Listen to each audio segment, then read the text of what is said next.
Salut Célina, j'avais envie de partager un témoignage que j'ai reçu ce matin de Clara. Son petit nom c'est Clara et qui m'écrit: Hello Nina, j'avais envie de t'écrire comme si cela allait panser mes plaies, encore vives de ce que j'ai vécu de si difficile. Mon premier bébé est né à 39 semaines plus 6 jours d'une césarienne sous anesthésie générale parce que les gynécos avaient décidé que son poids était trop important pour moi. J'ai suite à cela eu énormément de problèmes de santé, mais la résilience a vaincu et j'ai réussi à guérir mon corps et mon âme de cet enfer. J'ai par la suite fait mon chemin de croix vers ce que c'est en vrai d'accoucher. J'ai donc vu ton documentaire, j'ai donc lu ce qu'il faut lire pour ouvrir les yeux. Hop, on met un deuxième en route, 1 an et 10 mois après le premier. Mais voilà qu'à 25 semaines de grossesse, d'énormes problèmes d'échange placentaire, mettent en évidence un retard de croissance in utero sévère, et après un passage aux urgences car je trouvais que mon bébé bougeait moins, ma fille devait sortir urgemment. Le 17 juin, je me trouve donc au bloc opératoire avec Nico, mon compagnon, complètement paniqué et hors de notre corps, à décider d'un prénom précipitamment. Je n'entends pas mon bébé pleurer. Je fais bien sûr une hémorragie et me retrouve 2 heures plus tard seule dans ma chambre, meurtrie, sans bébé, et Nicolas auprès de Joséphine. Quel choc. Après analyse du placenta, on trouve le cordon ombilical complètement resserré, plus rien ne passait, et une insertion placentaire complètement problématique qui a entraîné ce souci. Il faut préciser que je suis en pleine santé, que je ne bois pas, ne fume pas et ne suis pas sédentaire. On m'explique que la précédente césarienne aurait favorisé cette mauvaise insertion placentaire. Césarienne qui n'avait en plus pas lieu d'être. Je voulais partager mon histoire avec toi, car encore une fois, trop d'abus, trop de médicalisation peuvent avoir des conséquences sur un terme bien plus lointain que le pur aspect psychologique.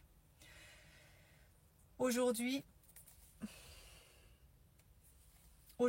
ma fille se bat pour vivre et je la prends avec moi toute la journée, malgré mon premier de 2 ans qui a besoin aussi de moi. Son pronostic vital a été engagé plusieurs fois depuis sa naissance. Encore aujourd'hui, elle ne peut pas respirer sans son oxygène. Mais les médecins sont impressionnés par son parcours. Elle commence tout juste à téter malgré sa sonde gastrique. La route sera encore longue. Bonne soirée Nina et merci pour tout le travail que tu fais d'utilité publique.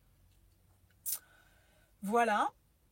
Alors on a échangé quelques vocaux avec Clara qui m'a donc rappelé qu'elle avait une santé au top, qu'au début sa grossesse se passait très bien, qu'elle n'avait pas de diabète, qu'elle n'avait rien de particulier, qu'elle fumait pas, qu'elle ne buvait pas et qu'elle avait une activité physique correcte, enfin bref, tout nickel.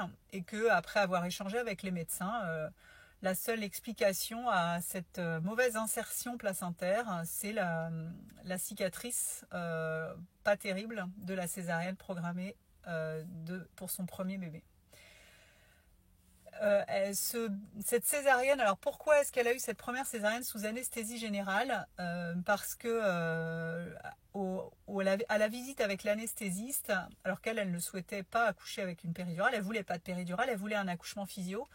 Et des histoires de règles hémorragiques à l'adolescence ont fait que l'anesthésiste a décrété que la péridurale ne serait pas pour elle. Donc ça tombait bien, elle n'en voulait pas. Mais par contre, c'est l'obstétricien qui a décrété que ce bébé était trop gros.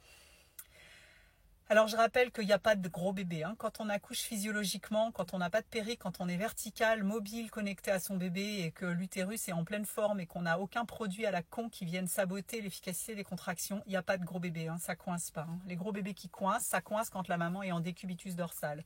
Donc là, cette maman, Clara, elle voulait un accouchement physio pour son premier.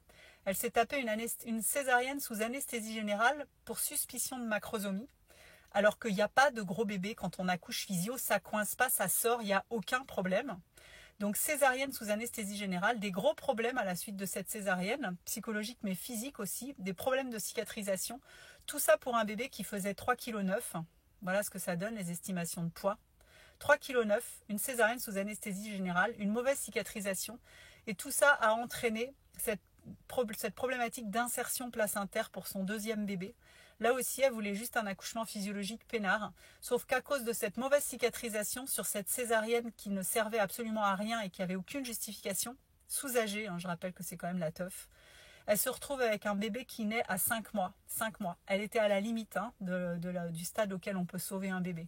Elle a presque failli perdre sa fille à cause d'une mauvaise insertion placentaire, à cause d'une cicatrice de merde pour une césarienne qui n'aurait jamais dû avoir lieu. Est-ce que vous voyez la problématique? Est-ce qu'il y en a encore là pour me dire qu'il y a beaucoup trop de colère dans ma voix, que c'est pas comme ça qu'on fait avancer schmilblick? Bah ouais, j'ai un peu la rage. Ouais, j'ai la rage en fait de voir des situations comme ça me dégoûte.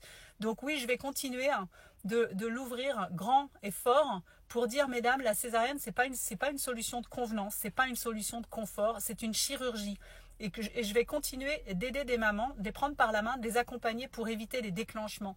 Parce que le déclenchement augmente largement le risque de césarienne. Donc céder à un déclenchement pour dépassement de terme, céder à un déclenchement pour suspicion de macrosomie, c'est faire un pas de plus vers la césarienne, sachant qu'une naissance sur 5 en France se fait par césarienne, qu'une naissance sur 3 est la conséquence d'un déclenchement artificiel du travail, et que la moitié des césariennes sont la conséquence d'un déclenchement.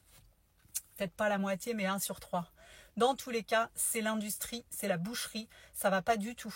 Donc à vous de décider de ce que vous voulez pour mettre vos bébés au monde, mais informez-vous, regardez mon film Faut pas pousser accessoirement. Il y en a qui vont dire « Ah, beau placement de produit ». Ouais, beau placement de produit, vous ferez comme vous voulez. Simplement, ce film, il permet à beaucoup de femmes d'éviter de tomber dans les panneaux et de se retrouver dans cette situation avec une première naissance foireuse, d'un bébé qui naît par césarienne sous anesthésie générale avec une suite de couches traumatisante et d'un deuxième bébé né à 25 semaines à la limite de la possibilité de le remettre sur pied, qui commence tout juste 2 mois après sa naissance, il est né le 14 juin, voilà, donc 2 mois après sa naissance, à téter, qui est toujours sous oxygène et avec sonde gastrique. C'est pas possible de continuer dans cette direction et c'est à chacun de prendre les choses en main, de se donner les moyens de s'informer convenablement pour échapper à cette industrialisation.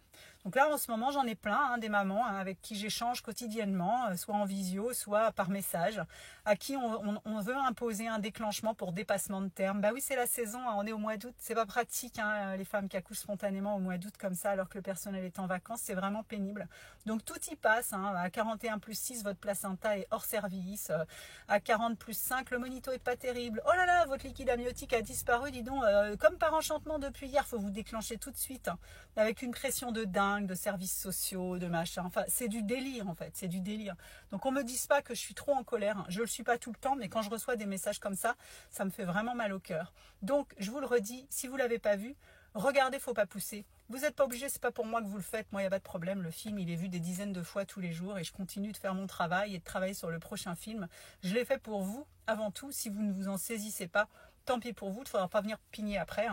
Mais cette maman-là, je pense qu'elle aurait été heureuse de voir Faut pas pousser avant qu'on lui fasse cette césarienne sous anesthésie générale pour une suspicion de macrosomie d'un bébé de 3,9 kg, alors qu'elle voulait simplement accoucher physiologiquement. Voilà. Allez, je m'en tiens là parce que... Salut, c'était Nina.